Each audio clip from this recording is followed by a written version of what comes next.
Hey, you guys. Hey, friends. Hello. How are you today? I always wish they could answer. Yeah. I was like, hey, how are you? Do you think they answer? I don't know. You think they talk to their screen? No, I would. You would? I would. You just tell me. Maybe they can text me how they're doing. If you're doing well, let us know. If you're not doing well, let us know. Yeah, we'd However like to you're know. doing, we'd like to hear from you. Yeah. Hey, I don't know if you recognize who this is, but this is Intern Zach. He was with us 2 years ago, 3 summers ago. 3 summers. We were trying to clarify this earlier. And so I was like, hey, Zach, jump on with me. And I was like, okay. It'd be great.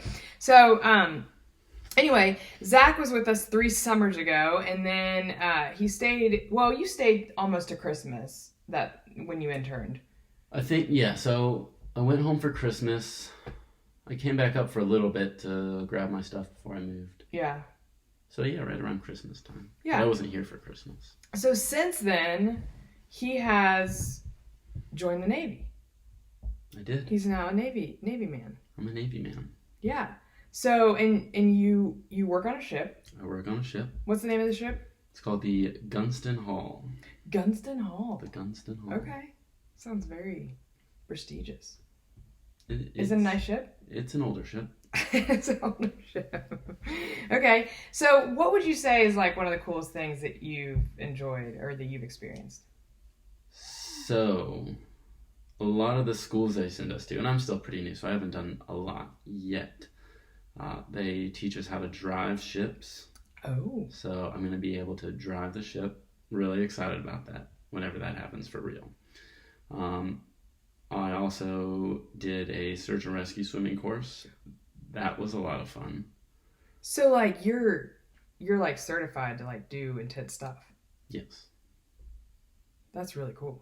I'm really excited about it. That's really, really cool. Oh yeah. So if somebody was, what would be a scenario that you'd be called out? So let's say it's 2 a.m. Story. Okay, 2 a.m. Everybody's asleep except for a couple people who have to do night watch, and I'm sound asleep. They're on your ship. I'm on the ship. Okay. Sound asleep. Okay. Waves rocking the ship back and forth. Is it really rocky? Yeah, so it's got a pretty shallow hole. The bottom of the ship is shallow, and so other little boats can go in and out of the back easily. Oh. Not all ships are like that, but ours is like that. So the waves will rock it back and forth a little bit more. Do you get seasick? I don't get seasick. Okay. I would think I'd get seasick. Okay. Some people do. But it's 2 a.m. Okay. Everyone's sleeping. And then we hear 6 loud ringing bells, or it's like an alarm kind of thing. And then that's your code? Man over? Yep. Then you hear man overboard, man overboard, man overboard, wherever the person fell overboard. Then it's race. So there's a few of us on the ship, and we gotta go sprinting down to the locker, telling her, get out of the way, get out of the way. And whoever gets their gear on first, they're the ones who go out on this little boat, go and search for the guy or girl who fell over, get him back up, take care of him. So would it be a civilian, or would it be somebody on the ship? Could be anybody. So typically what we're probably going to see if anything like that happens is somebody on the ship might have fallen off. Okay. Is that easy to happen?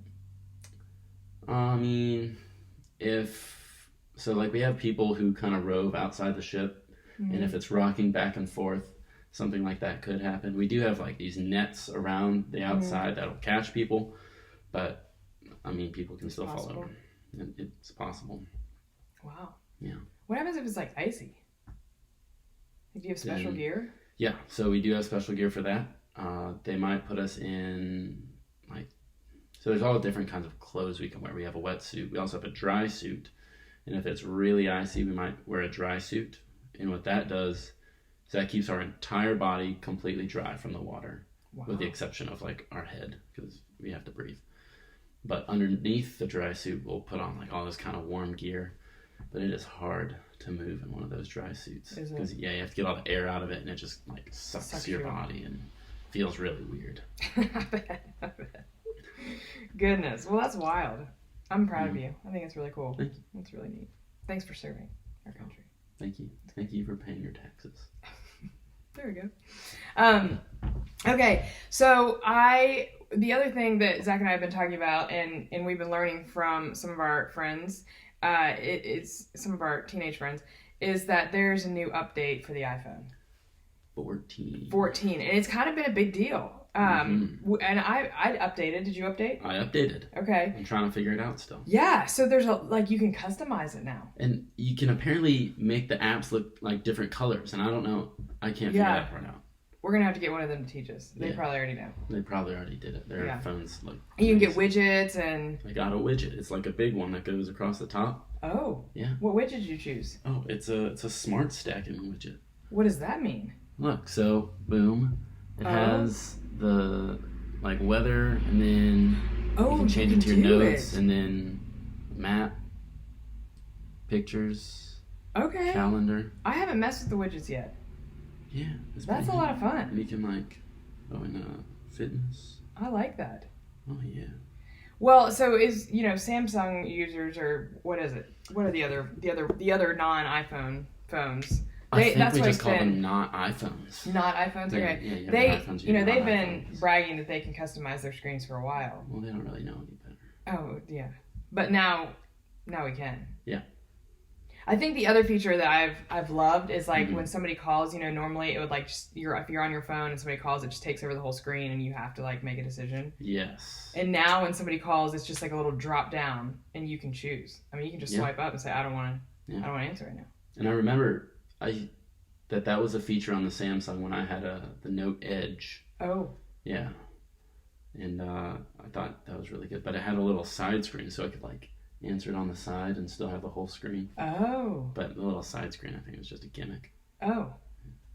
Well, so I decided that we were going to play a game that had to do with apps because we've been discovering new apps. And so what I'm going to do is I'm going to show you an app. Okay. And show my friends at home an app. And then you get to choose 1, 2, or 3 of what you think this app is. Okay. Okay? All right. Are you ready? Oh, I'm ready. Okay. First app. Hey, what is this app? All right, it's a picture of arms reaching toward a running guy. All right, an app that helps you run from your problems, a fitness app where you run from zombies, or an app for hand models. Should we show? All right, an app for hand models doesn't make a lot of sense because there's still a running person on there. An app that helps you run from your problems. I don't really know how you'd make an app for that. So I'm going to say a fitness app where you run from zombies. Okay. But you're obviously not running from zombies, so if I had to guess, which now I'm just getting into the weeds, maybe it's like a camera or something that shows you running, then like pictures of zombies behind you. Oh. Maybe. Okay. That'd be ready? cool if it had the name of the app. Yeah. Ready? It's a fitness app. All right. Oh, and it's called Zombies Run. Mm-hmm. I've actually heard people talking about it. Really? Yeah. Was that right? Is that how it works? Yeah. Oh. Yeah, like tell the scenario and like you're running from zombies to make you run faster. Nice. Okay. Oh. Hey, what app is this? Oh wow, I have no idea. A sleep tracker and analysis app. I guess it kind of makes sense. That looks like it could be a pillow. Mm-hmm. A heated blanket remote app. That doesn't look much like a blanket. It looks more pillow because see how it kind of goes in on the sides. Mm-hmm. It's like it's a fluffy pillow. Mm-hmm. Tracking constellations for stargazers app. Ooh. I don't know why there would be waves because I feel like that's like a cycle thing, like a sleep cycle. That might not be what it is, but I could still be right. I don't know. I'm going to go with number 1, the sleep tracker. Heyo! It's called Pillow, an automatic sleep tracker. I thought it looked like a pillow. That's cool. Okay. All right. Do you have to wear a watch to use it, you think? Oh. Or you just lay... you might just lay your phone next to you. I had something like that somewhere. What app is this? An app that reminds you to stand up every hour. That would be an annoying app. An app dedicated to stock market rises. I don't know. that's a vertical arrow. Stock market rise would probably be like curved or slanted a little bit. Calculates the height of a phone being thrown. Well, that doesn't make any sense to me. The height of a phone. Why would you throw your phone? I don't know. You never know. I don't know. I don't have a case, so I can't throw my phone. I know, your phone's naked. I don't like that at all. Because I like to live life on the edge. It's too much. Okay. I'm gonna go with an app that reminds you to stand every hour. Oh! Send me to heaven. That's wild. Do you think that's real? That's a dumb idea for an app. Okay. What is this? Looks like a movie reel thing. A game with screen grabs of different movies. An app with $1 matinee movie tickets. I would like that. Video app that takes 1-second videos of you daily. That seems a little intrusive. I've heard of that actually. I think that could be more likely. Really? Yeah. Maybe. Like you it doesn't take it of you, but like it reminds you to take one, and then you can compile like your whole year in 1 second. Really? Mm-hmm. All right, I'll go with number 3. Heyo! Man, I wasn't even gonna say that one. I was gonna say number 1, but you changed my mind. Video diary. Video diary. I've heard of that. I think it'd be fun. Okay. Oh, that's I know what that is. Anonymous social media app. What was it called? Yeti. I think was that Yeti? Yik yak. Yik yak. Yak. I bet that. I don't remember. Yik yak. yak. Yeah. What is Yeti? Nobody wants that That's app. a cup. That's a bad app. We don't like it. Yeah. Okay. What app is this? That looks like a Microsoft app. Electrical outlets are what? I don't know. I think number 2. Answer. Simple maze game. Oh yeah, I'd probably go with number 2. Yeah, it has X equals. That is like a Microsoft Office thing. Yeah. Photomath. Mm. I need this app. I can't do. I can't do. I know you guys need this. I can't do my kids' math. It's really hard. Photomath. It's like they have to do it differently, and I can't figure it out. And I'm YouTubing, and it's rough. And Brady, my gosh, how old is he? He's 5. He's 6. He's 6. First grade. You were struggling with his math. I couldn't figure it out. I couldn't do it. That's bad. They don't teach me math anymore. Oh, I think I've seen this before. An affiliate of Amazon that only sells TP. How to pull off the best pranks app. That'd be a good app. Map app that shows the nearest bathroom. I feel like that's a crowd-sourced kind of thing. I think that's a thing though. It shows the nearest bathroom. bathroom. And I think you can like rate it. It might be like sponsored by like Charmin or something. I feel like a lot more people need to know about that for that to work really well. Yeah, that's true. Maybe it's new. I don't know. What do you think? Well, I hope it's number 2 because I would like to, up pull my off pranking the best pranks. game. Okay. Let's see. Oh, it's not. It's called Flush. Flush. We might need to do that, especially for like youth trips, nearest bathroom. Like student trips. Like we need quick bathroom stop. Oh, you think it's like if you're driving somewhere? Yeah. Oh, yeah, I thought it was like, I don't know. I'm chilling in your house, like watching TV. The Arnold Hostel. It's got clean bathrooms. Yeah. And a bidet. Okay. That's Duolingo. I have that app. It is? Yeah. Okay. So what is it? It's an app to learn second language. Okay. Or a third or fourth. What language are you learning? Oh man, a bunch. So let me look. There was German was on one. Okay. Ukrainian was one. Like, no, what are you like actually like you could say you speak? Is there any English? I can speak English really well. High Valyrian for you Game of Thrones fans. It's on there. Oh, nice. Okay, what is this? Looks like a bow tie. A fancy restaurant locator app. An app that delivers food to your door. An app that teaches you how to tie a bow tie. Oh, well, it is a bow tie. But I feel like it'd be easier just to Google that and then have a fancy restaurant locator app. I think 1 sounds more practical, but my answer is going to be 3. 3? Okay. Pick number 3, my lord. Delivers food to your door. That's Waiter. Waiter, without an E. I don't think they have that in Bristol. It must be a big city thing. We don't have stuff like that. Okay. What is this? If that reminds you to drink water, and if that translates your baby's cry to words, that would be amazing. Creepy. And if that tells you how much it just rained. I think the weather app is a good replacement for number 3. I could say it's the water tracker. I would say 1. Yeah. Okay. Cry translator. I think that's going to be a mess up. Well, it says 3, but the word sounds like 2, but then the number 1 is left. We're going to have to do some research. We'll get back to you. That's weird. That's really weird. I think they're supposed to mess this up. Yeah, they messed it up. Every way. 3. Right. What? And it's sent as a text message. Are they not? Is that not? That's what happened. Oh, they're all sent as. No, nope. See, that's an iMessage. This one just went bad. It's because you need to get. It's because it's not an iPhone. It turned green. Why? That's awesome. That's awesome. Okay. That was fun.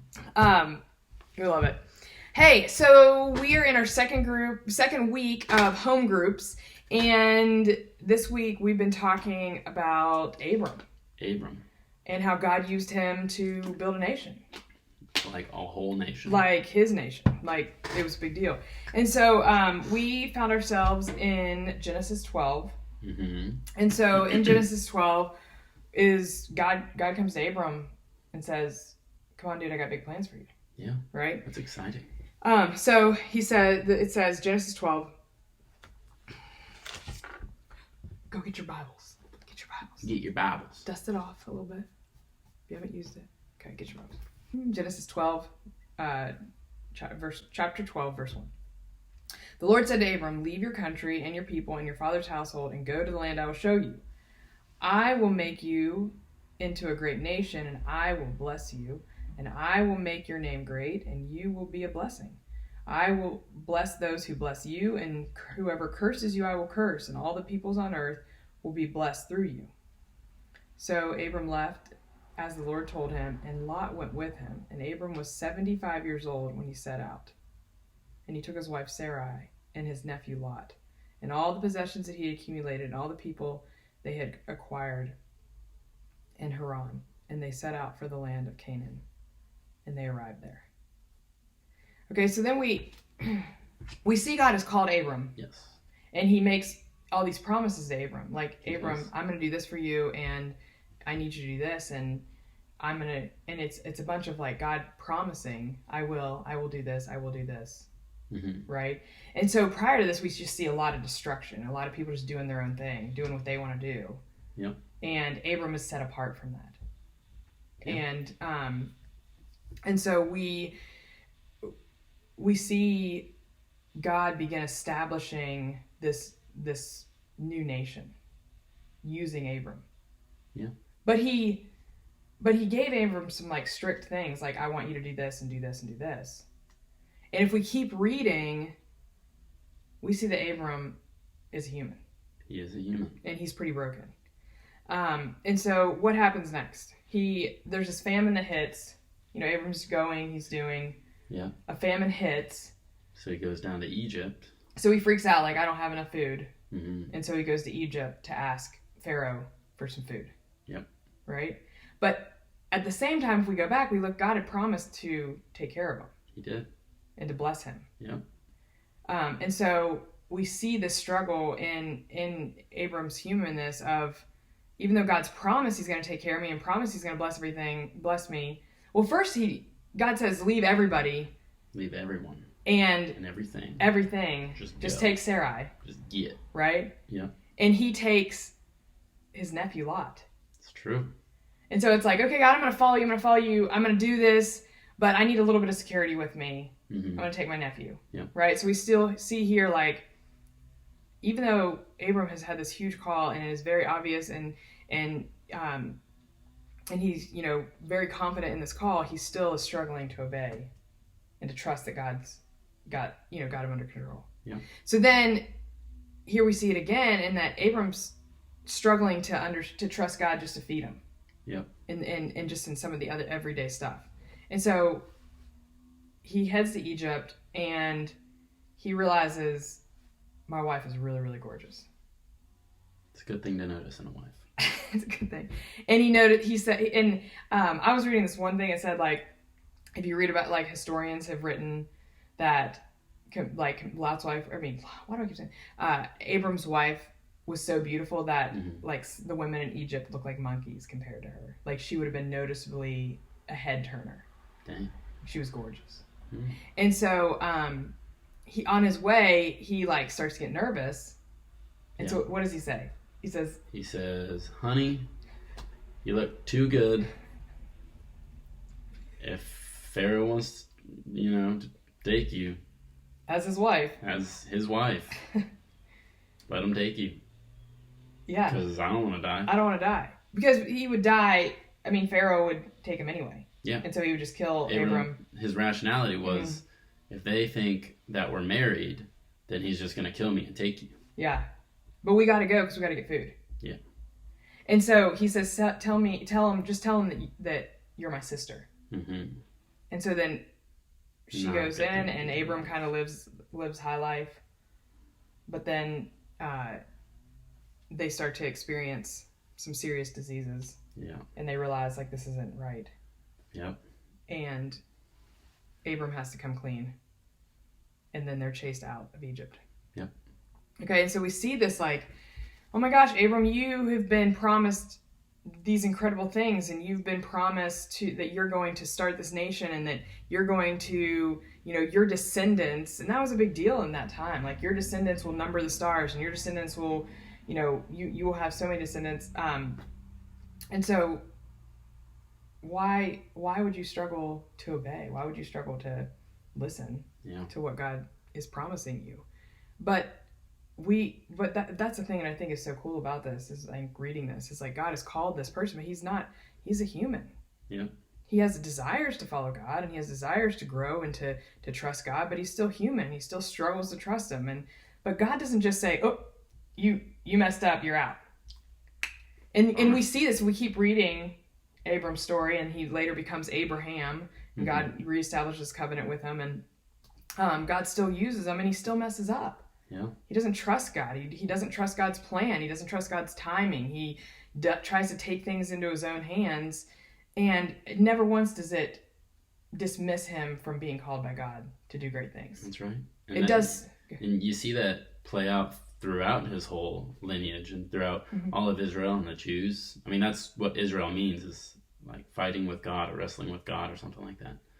And that's the whole story of the Old Testament, is they didn't trust God, but God still loved them. Yeah, and it might have paused or held up them experiencing God's promise. Yeah, but it didn't dismiss it. It didn't cancel it out. No, they were still called.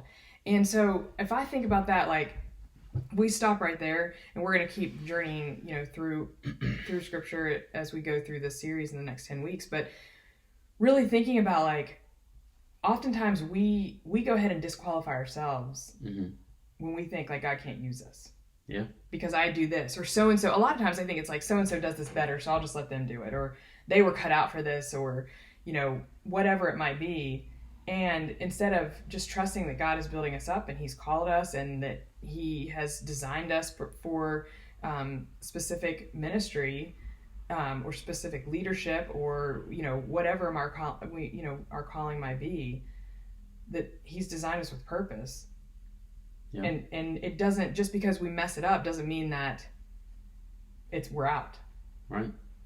And so how beautiful it is to see this played out from the very beginning, of God calling his people, continually calling his people screwing up, messing it up, not trusting them, and God still redeems them and continues to call and continues to use them for his story and for his purpose. That's right. And how beautiful that is. Yeah, God says nothing can pluck you from his hand. And if Satan himself can't pluck you from God's hand, you're not. So I want you to lean into that this week and really think through, like, what is it that God might be calling to you to do, but you just discount him? How can you be trusting him, or you discount yourself? I'm sorry. What is it that God's calling you to do that you've just discounted yourself and said, I can't do that, or I'm not called to do that, or I'm not capable of doing that?